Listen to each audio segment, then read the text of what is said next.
Hola, ¿qué tal? Mi nombre es Luis Raúl. Bienvenidos al videotutorial número 14 del curso de Postgres, en el que continuamos viendo lo que son las estructuras de control. Continuamos con el if, pero esta vez estableciéndole el operador lógico OR. Lo dejamos pendiente en el videotutorial anterior.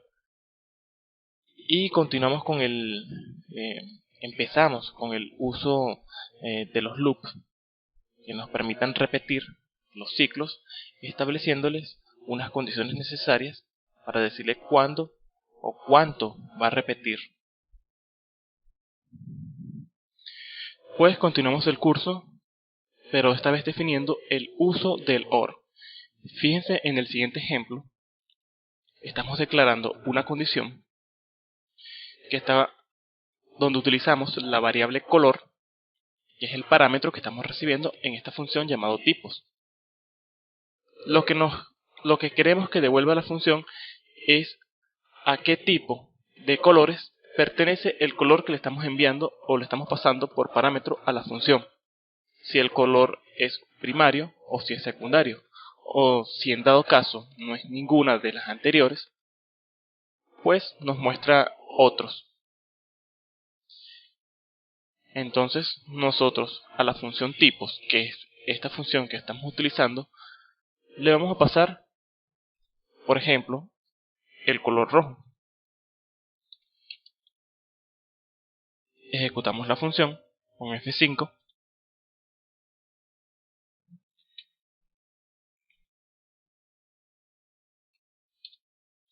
y fíjense que aquí abajo nos devuelve que el color rojo pertenece a los colores primarios. La condición funciona de la siguiente manera. Si color es igual a rojo, o color es igual a verde, o color es igual a azul, si se llega a cumplir una de estas condiciones, o si una de esta igualdad es verdadera, pues entonces retorna que esos colores que el color que le estamos enviando pertenece a los colores primarios. De igual forma, en el material complementario del video podemos apreciar un ejemplo en un documento de Word donde se explica cómo se utilizan los operadores lógicos, con ejemplos detallados. Por ejemplo, si el operador 1, que es el que estamos viendo aquí, el operando 1, es verdadero, y le estamos pasando una disyunción, que sería un OR, al segundo operando, que sería verdadero. Si el primer operando es verdadero o el segundo operando es verdadero, pues el resultado va a ser verdadero. Aquí tenemos otro ejemplo. Si el primer operando es verdadero, esta T significa true, y el segundo operando es falso, de forma de disyunción en lógica, cuando un operando es verdadero y se utiliza el operador lógico OR, y el segundo operando es falso, pues va a predominar el operando verdadero. Verdadero o falso es verdadero. En el tercer ejemplo, se hace lo contrario. Si el primer operando es falso y luego se utiliza el operador lógico OR y el segundo operando es true, que es verdadero, pues el resultado va a ser verdadero. La única diferencia que existe es que se intercambian los operandos. Falso o verdadero da igual a verdadero. Si en dado caso el operando 1 es igual a falso o se utiliza el operador lógico y se está utilizando el operador lógico OR y definimos el segundo operando como falso también, entonces el resultado va a ser falso. En nuestro ejemplo que estamos viendo aquí, los operando sería tanto la variable como la condición. Color que le estamos definiendo es igual al rojo, es sí. Por lo tanto, esto es true. Color es igual a rojo es verdadero. Y entonces los demás operandos serían falsos. Pero como predomina el verdadero, por lo tanto, la condición se va a cumplir. El primer operando es verdadero, pero el segundo operando es falso y el tercer operando es falso. Pero al haber simplemente un true, predomina el true y entonces la condición sería verdadera. Por lo tanto, se cumple este return, que pertenece a los colores primarios. De lo contrario, si esta condición no se cumple, nuevamente preguntamos si los colores pertenecen a los colores secundarios. Entonces preguntamos, color es igual a cyan, si en dado caso el color es cyan, se cumple el primer operando, que es true, y no es necesario evaluar los siguientes, ya que estamos utilizando los operadores lógicos OR. Automáticamente, si nosotros sabemos que vamos a utilizar solo OR, ya no es necesario evaluar las demás condiciones. Ahora, si en dado caso llegara a ser un AND en este operador, como vemos en este ejemplo, el AND tiene una prioridad antes que el OR. Quiere decir que primero se va a tomar como prioridad el AND y después el OR. Fíjense que la primera prioridad está claro que es el NOT, como segunda prioridad es el AND y como tercera prioridad es el OR. Entonces, si aquí hubiéramos colocado un AND, entonces se establecería la evaluación de esta comparación utilizando el operador lógico AND, si en dado caso colocáramos AND aquí. Y luego se evaluaría lo que está afuera, que sería el OR. O sea, que si esto se llegara a cumplir, falso, si esto fuera verdadero y si esto fuera falso, entonces se cumpliría esto como un falso. Y luego se evaluaría con el operador lógico OR que se encuentra aquí. Pero esto solamente es un ejemplo, si en dado caso vamos a utilizar una mezcla tanto de AND como de OR. Pero eso se puede ver más adelante cuando estemos trabajando con un problema a la cual necesitamos emplearlo de esa manera. Entonces aquí simplemente estamos viendo si los colores que le estamos enviando por parámetro pertenecen a los colores secundarios en esta parte, en esta condición. De lo contrario, si no pertenece a ninguno de estas condiciones anteriores, simplemente se establecería un si no, retornar otro. Ya sabemos que los colores son infinitos y realmente sería muy redundante establecer una condición de esta manera con la gran cantidad de colores que existen en el universo. Veremos si colocamos el color amarillo en minúscula porque no le hemos establecido condición para que filtre si en dado caso es mayúscula o minúscula. Presionamos F5 y fíjense que la función nos devuelve que el color amarillo pertenece a los colores secundarios. Ahora vamos a ver qué son los loops. Los loops significan bucle si nos referimos a la programación. Los loops forman parte de una estructura repetitiva en cuando realizamos una programación. Los loops, en otras palabras, nos facilitan la manera de cómo nosotros empleamos nuestra lógica en la programación. En vez de estar repitiendo código secuencial en forma manual, dejamos que nuestra PC o nuestra computadora realice el trabajo por nosotros n cantidad de veces, ya sea deteniéndolo en un determinado momento o simplemente estableciéndole una serie de condiciones para que en determinado momento finalice el ciclo repetitivo. Vamos a ver un ejemplo de cómo se construye un loop a partir de cero. En este caso, empezaremos con el loop simple.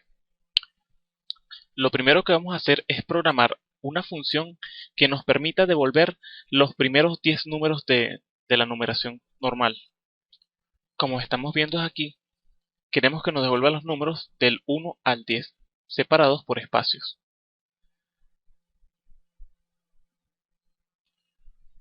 Normalmente una persona pensaría, bueno, esto se puede hacer simplemente programando un return que nos devuelva estos números que nosotros mismos le establezcamos, le podamos pasar de forma manual.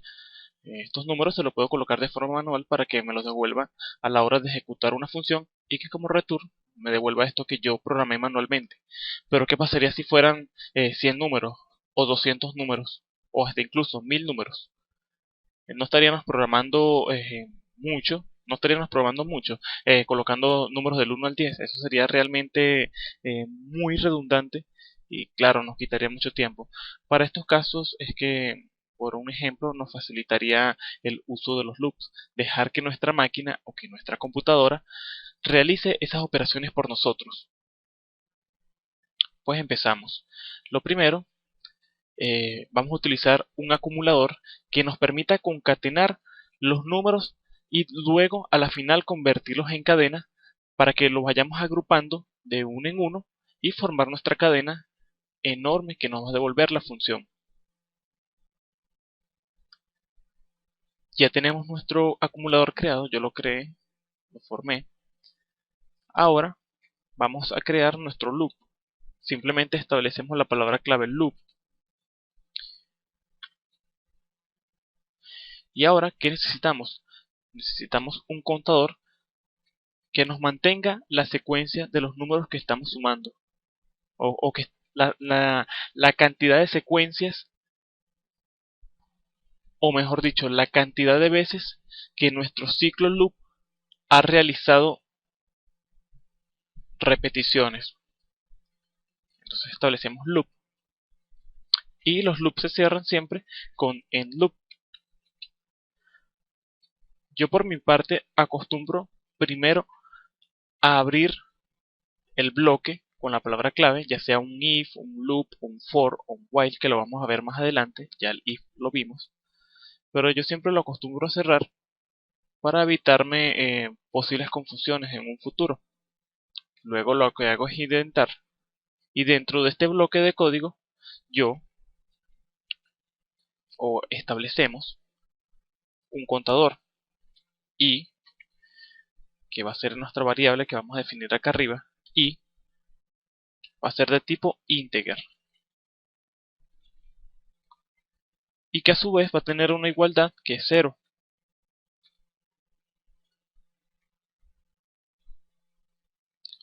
A su vez va a tener asignado el valor de 0, al igual que el acumulador va a tener asignado el valor de nada, un carácter en blanco, una cadena en blanco. Entonces le establecemos la condición, le establecemos el contador, que sería i, va a ser igual a la misma i más 1.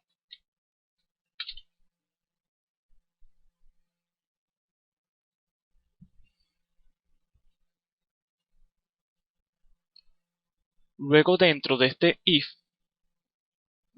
luego dentro de este loop, debajo de la línea del contador, vamos a documentarlo, vamos a concatenar la variable que declaramos al principio. Colocamos contador, va a ser igual al mismo contador, porque vamos a acumular, esta vez no vamos a contar. La diferencia de un contador y un acumulador es que el contador, como su propia palabra lo dice, cuenta. Lo que tenemos aquí simplemente es una variable la cual le vamos a asignar los datos que están desde la derecha.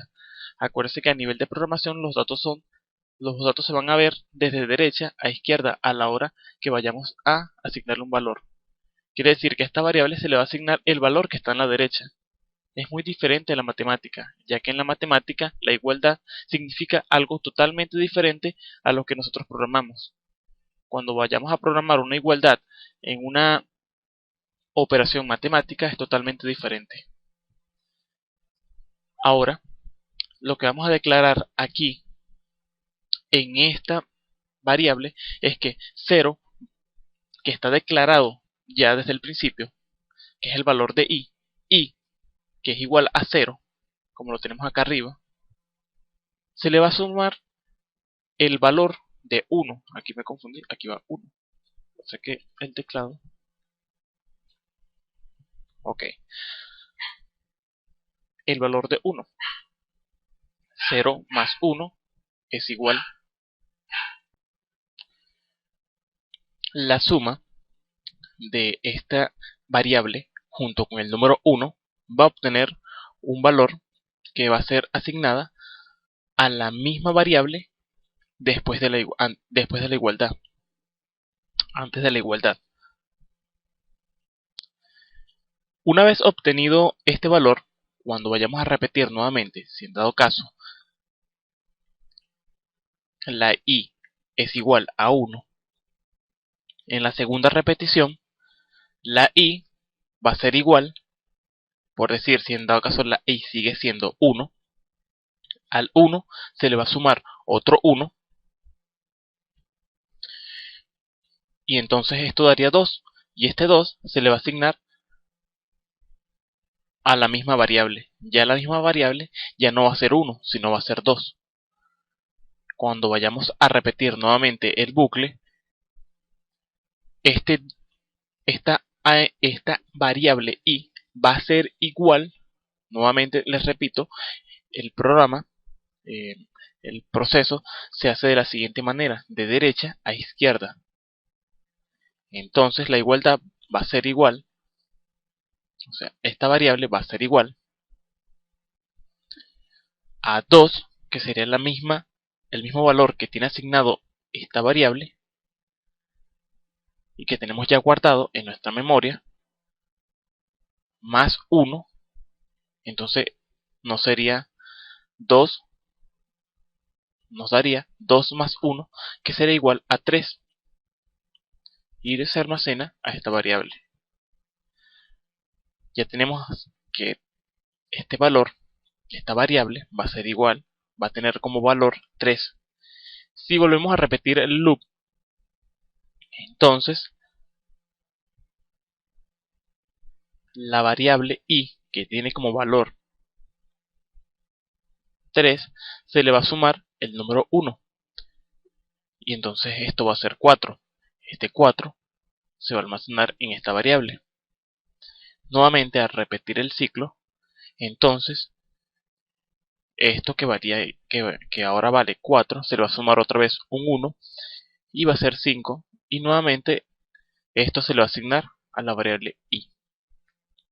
Estamos utilizando la misma variable, pero solamente que con la diferencia de que esta variable la vamos a utilizar simple para sumar y luego se le va a asignar ese nuevo valor obtenido a esa misma variable. La diferencia del acumulador es que el acumulador preserva los mismos valores, solamente que va acumulando. El contador no, el contador lo único que hace es contar y obtener un nuevo valor. Un valor sumado.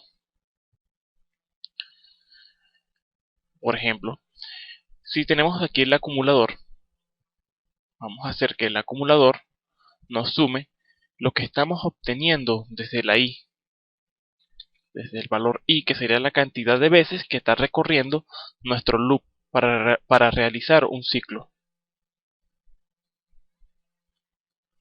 Entonces en nuestro acumulador lo vamos a concatenar y le vamos a establecer el valor de i. Vamos a colocar que nuestra i sea igual a tipo texto, debido a que el acumulador es de tipo cadena. Y acuérdense que lo que vamos a mostrar va a ser una serie de números separados por un carácter en blanco. Nuevamente concatenamos aquí y definimos definimos el espacio en blanco.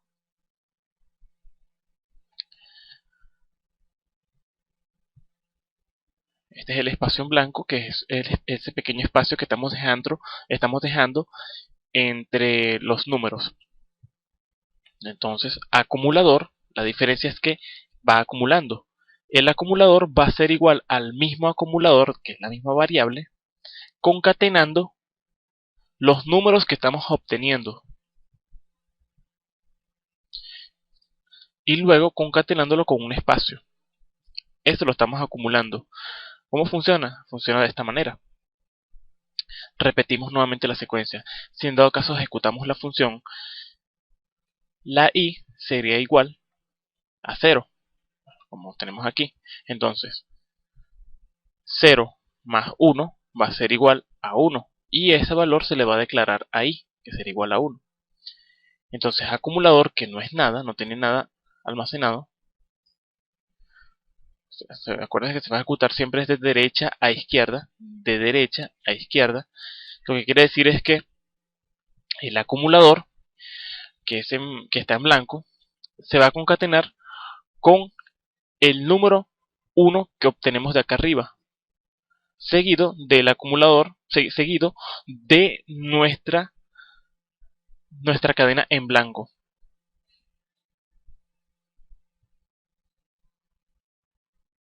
Obtenemos esto concatenado y ese valor es el que vamos a obtener, vamos a almacenar en nuestro acumulador.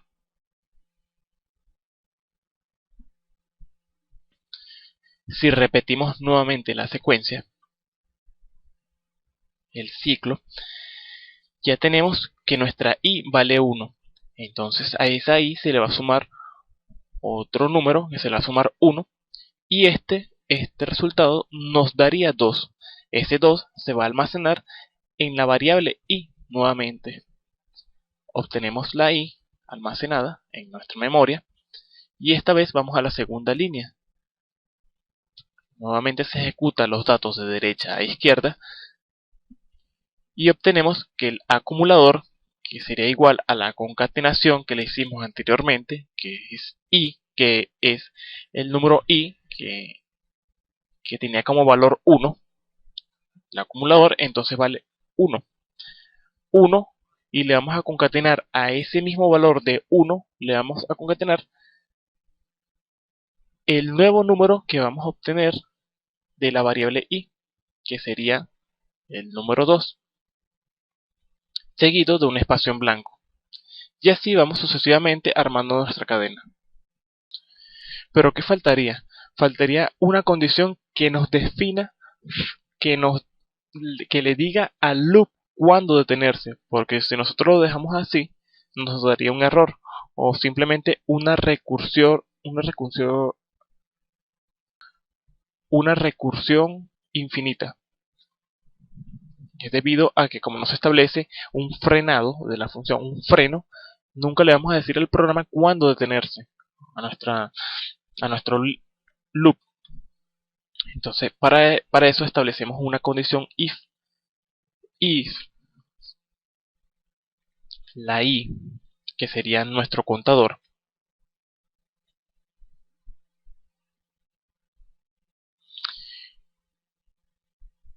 es igual a 10.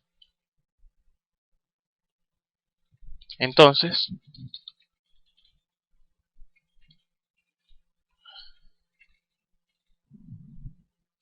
establecemos el x, que es para que nos salga de este loop. Fíjense, cuando este contador llegue a 10, porque queremos que nuestros números lleguen a 10, entonces simplemente se va a salir. Podemos hacer también que de una vez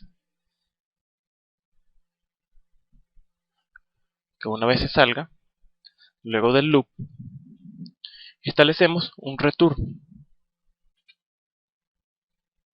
de nuestro acumulador.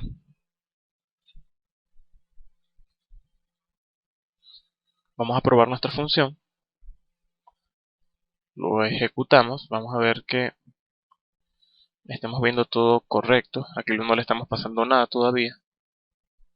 Vamos a ejecutarla, vamos a solo ejecutar la función si no hay problema. Ok, ya tenemos nuestra función creada. Ahora vamos a ejecutar, vamos a llamar esa función, y fíjense, aquí nos devuelve los números que le estamos definiendo en forma de cadena. los números que le estamos estableciendo o este rango que le estamos estableciendo en nuestro loop. El rango es hasta 10. Simplemente la i va a ir contando de uno en uno hasta llegar a un número determinado, pero cuando llega a 10 simplemente se va a salir de ese loop. E incluso nosotros podemos establecer que este return esté aquí adentro. Nuevamente ejecutamos la función y fíjense que nos devuelve lo mismo, porque si i es igual a 10, entonces ya nuestro return va a ser igual al contador. Ya cuando establecemos un return, acuérdense que ya nos salimos de la función y nos salimos de cualquier proceso. Vamos a darlo así como estaba. Pero ¿qué pasaría si nosotros no le establecemos la condición? Si ejecutamos esto, fíjense que nos daría, como le estaba diciendo, un loop infinito, ya que nunca acabaría. Y bueno, esto es un grave problema en nuestra base de datos, ya que puede hasta incluso bloquear nuestras bases de datos o nuestro servidor de base de datos que contenga esta información. Aquí en este caso vamos a bloquearla, vamos a pararlo, frenarlo. Entonces fíjense que aquí aparece que la consulta fue cancelada debido a una petición del usuario. Claro que yo lo tuve que cancelar porque ya estaba en una recursión infinita. Es un bucle infinito que nunca acabaría, porque simplemente al no establecerle un frenado, simplemente nuestro programa nos va a ir repitiendo estos ciclos n cantidad de veces de forma infinita. Podemos comentar esto y podemos también hacerlo de la siguiente manera para que sea un poco automatizada. Podemos hacer lo mismo,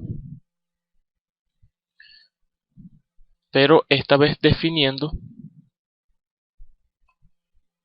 la cantidad de números que el usuario va a insertar por teclado. En este caso, vamos a establecer que el usuario, o que se le pase un parámetro de límite de repeticiones. En este caso yo le coloqué aquí n. Pues vamos a comentar esto para que tengan eso a la mano. Y aquí vamos a colocarle, por decir, 20. Entonces vamos a ejecutar esto.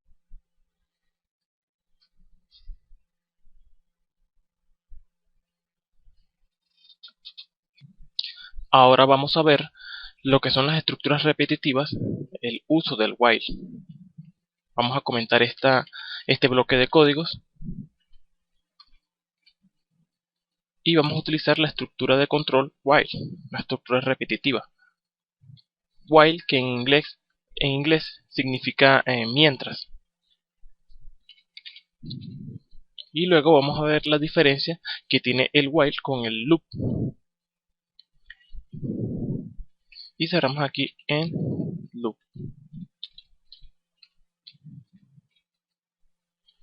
La diferencia del while con el loop es que el while nos permite definir automáticamente una condición cuando la declaramos, cuando utilizamos la palabra clave while. While, mientras i sea menor o igual a 10, continúa con el loop. Entonces lo que vamos a hacer es simplemente colocar lo que programamos anteriormente y ver cómo funciona. Sabemos que i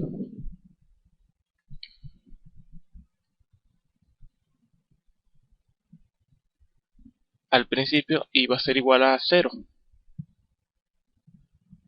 Entonces, como es igual a 0, entonces 0 es menor o igual a 10. Por lo tanto, nos va a comenzar a mostrar los valores a partir de 2. Por lo tanto, el contador vamos a colocarlo antes de la asignación de la variable del contador, antes de la asignación del contador.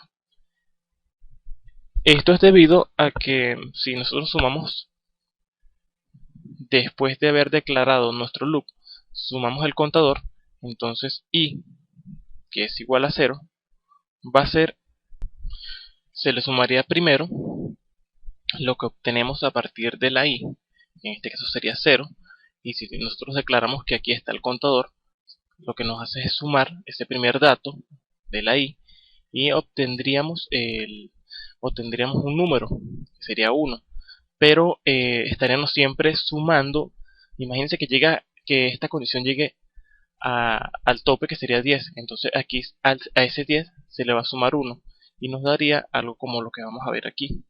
Si nosotros lo establecemos de esta manera, entonces el valor nos daría 11, y eso es debido a que el tope sería el 10, pero si el tope es 10, entonces a ese 10 se le va a sumar 1 y se le va a asignar a la variable i, y ese 10 más 1 va a ser igual a 11, y ese 11 es lo que se va a concatenar conjunto al acumulador, y es por eso que nos da este resultado que estamos viendo aquí. Ahora, si nosotros declaramos este contador acá abajo, no funcionaría como es debido, pero con la diferencia de que está empezando desde 0. ¿Y por qué está empezando desde 0? Porque nosotros acá arriba le estamos declarando que el valor va a ser igual a 0, el valor declarado primordialmente cuando se esté ejecutando la función. Entonces, ¿cómo podemos hacer para que esto no sea igual, no empiece a partir de 0? Pues simplemente en la declaración de los datos le colocamos que empiece a partir de 1, y si lo ejecutamos, fíjense que esta vez va a empezar a partir de 1. La diferencia del loop simple con el while es que el loop no se le puede declarar como el while el if que tenemos aquí. La diferencia es que la declaración del while se hace directamente cuando se declara la palabra clave while, y el loop no. El loop tenemos que programar manualmente cuando él va a salir. Ya el while lo hace de forma automática cuando nosotros le establecemos la condición. Al igual que el while simple, vamos a hacerlo para que nosotros decidamos qué datos nos va a tomar cuando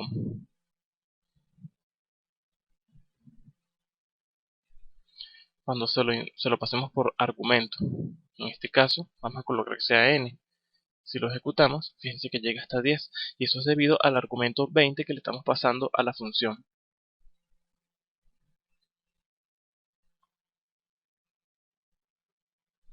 Falta por ver una estructura repetitiva, y esa es la conocida como el for.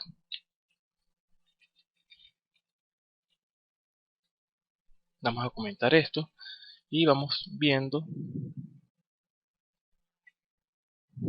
lo que son las estructuras de control al estilo for. For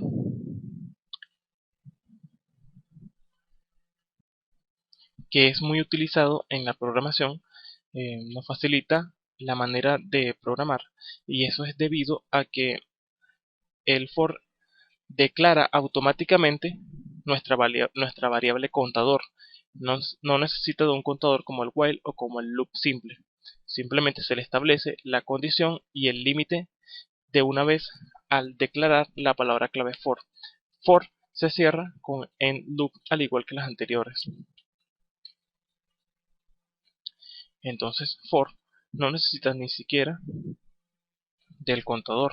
Hasta incluso lo podemos comentar. Podemos crear simplemente nuestra i, que va a ser la cantidad de veces que va a recorrer nuestro loop, un ciclo. Entonces, i, se establece la palabra clave en, que va a significar como decir dentro de este rango del 1 al 10.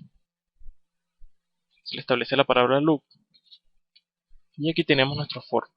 Lo único que vamos a colocar es nuestro acumulador, pero con la diferencia de que el contador no va a tener el underscore. Vamos a ejecutar esta función. Aquí se nos olvidó colocar el punto y coma. Lo ejecutamos y fíjense, ya tenemos nuestro bucle creado de forma más corta. Esas son las diferencias que existen entre los ciclos. Uno ofrece otras cosas que otras no ofrece. Por ejemplo, si queremos programar esto manualmente, aquí en este caso en el loop simple podemos establecer que en vez de que nos salga en vez de establecer un exit, podemos colocar en un return.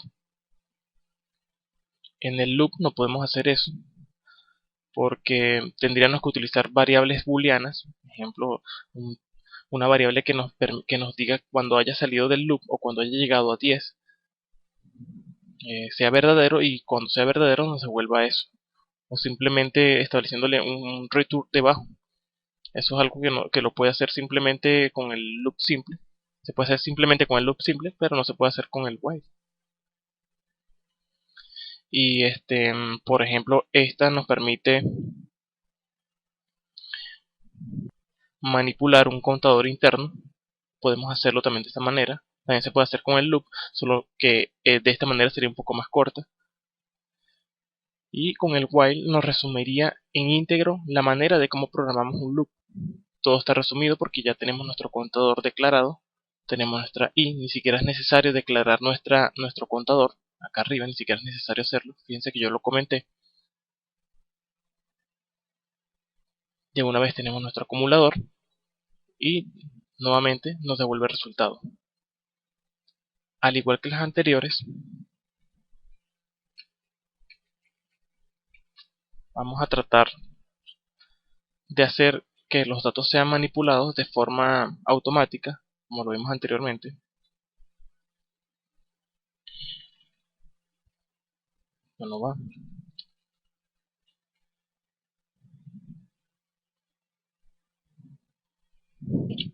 Establecemos n.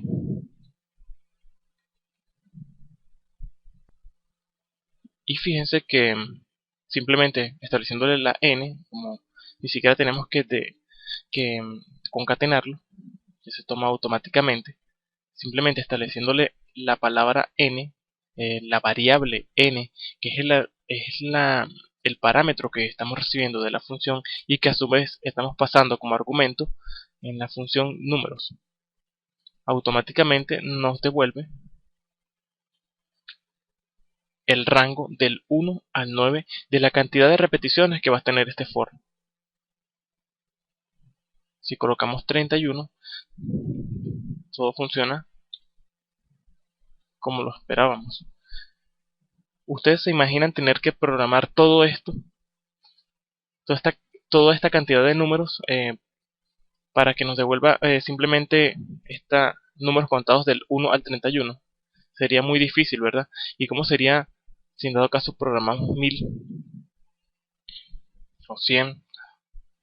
Sería casi infinito tener que programar toda esa secuencia de números para que simplemente nos muestre eso. Bueno, para eso nos ayuda el uso de los ciclos o estructuras de control repetitivos. Para eso son y para eso existe. Hacen que nuestra computadora trabaje por nosotros. Esto es un pilar fundamental en la programación, ya que todo lo que nosotros vemos, hasta en los videojuegos, en las calculadoras, en los procesadores, en todo lo que tenga que ver con informática, se trabaja con el uso del loop. De esto se vale la vida de la informática. De acuerdo a la potencia que tenga nuestra computadora o el servidor, depende la velocidad con que se recorre un ciclo repetitivo en una función, en un procedimiento almacenado o simplemente en un script. Hasta incluso nosotros podemos devolver a través de un loop la cantidad de registros que tiene nuestra tabla alumnas, la que hemos creado anteriormente en anteriores videotutoriales. Para ello, primero declaramos una variable de recuerdo. La diferencia de una variable de recuerdo con una variable común es que esta variable no funciona para almacenar en una fracción de memoria de nuestra memoria los registros que estamos obteniendo de nuestra tabla, de nuestra base de datos, de la tabla de nuestra base de datos. Entonces, para utilizar esa variable record, utilizamos el for de la siguiente manera. Para ello, establecemos la palabra clave for,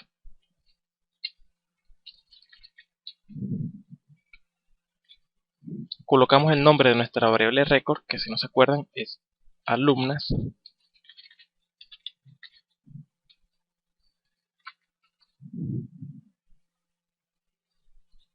luego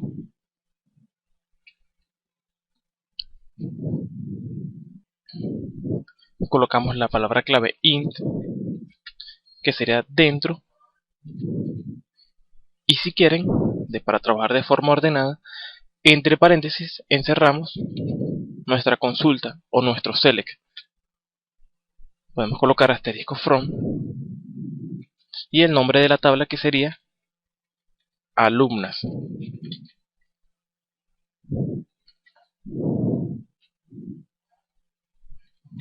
Con el nombre del esquema. En este caso, alumnas, si no se acuerdan, se encontraba dentro del esquema public. Vamos a abrir nuestra base de datos curso y en nuestro esquema public se encuentra la tabla alumnas, que es esta que estamos viendo aquí. Si nosotros no le establecemos el nombre del esquema, posiblemente nos devuelva un error porque no encuentra la tabla. Es necesario establecer el nombre del esquema en la tabla.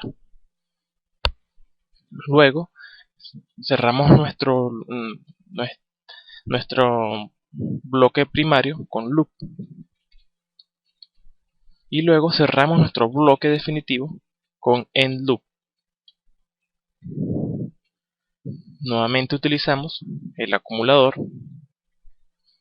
para trabajar con lo que estamos obteniendo en nuestra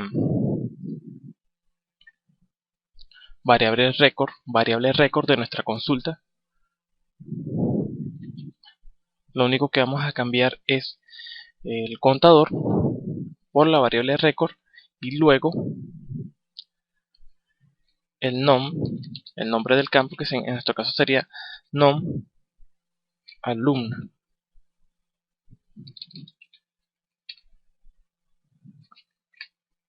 Vamos a ver si es verdad. Vamos a ver. Sí, se llama nom alum, el nombre del campo que tenemos en la tabla alumnas.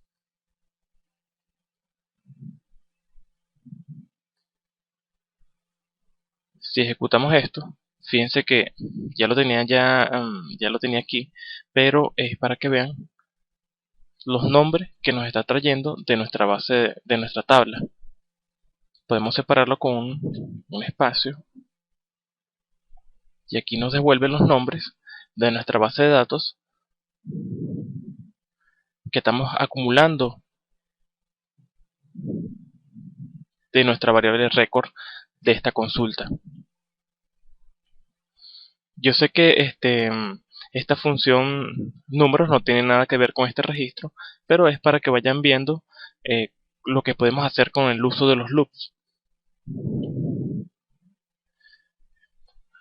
Se imaginan la cantidad de cosas que podemos hacer manipulando nuestros datos de nuestras tablas con procedimientos almacenados o con funciones almacenadas de nuestras bases de datos. Es increíble, ¿verdad? Son muchas cosas que se pueden hacer, e incluso cuando se trabaja con cartografía, la manipulación de los datos que se establecen de esta manera es muy grande. Bueno, por ahora voy a dejar este video tutorial hasta aquí. Será hasta la próxima, cuando estemos profundizando el uso de los bucles repetitivos, pero con el uso de los arrays. Puede que el video lo haga la otra semana o la otra arriba, depende como esté la situación, si estoy ocupado o no. Eh, me he demorado mucho con los videos, es porque ahorita estoy en un proyecto, en una página web, pero eh, haré lo posible. Y también que estoy estudiando algo de Java, con el curso que recomiendo, el curso de Jesús Conde, un curso de Java muy bueno, que realmente explica detalladamente cómo se hacen las cosas. E incluso si alguien quiere refrescar cómo es la manera de programar orientado a objetos, le recomiendo realmente ese curso de Java. Ya creo que lo terminó, ya incluso creo que ya salió en ISO. Es cuestión de descargárselo y ejecutarlo en su PC o en una imagen virtual. Y bueno, les deseo suerte, espero que le vaya bien. Nos vemos. Chao.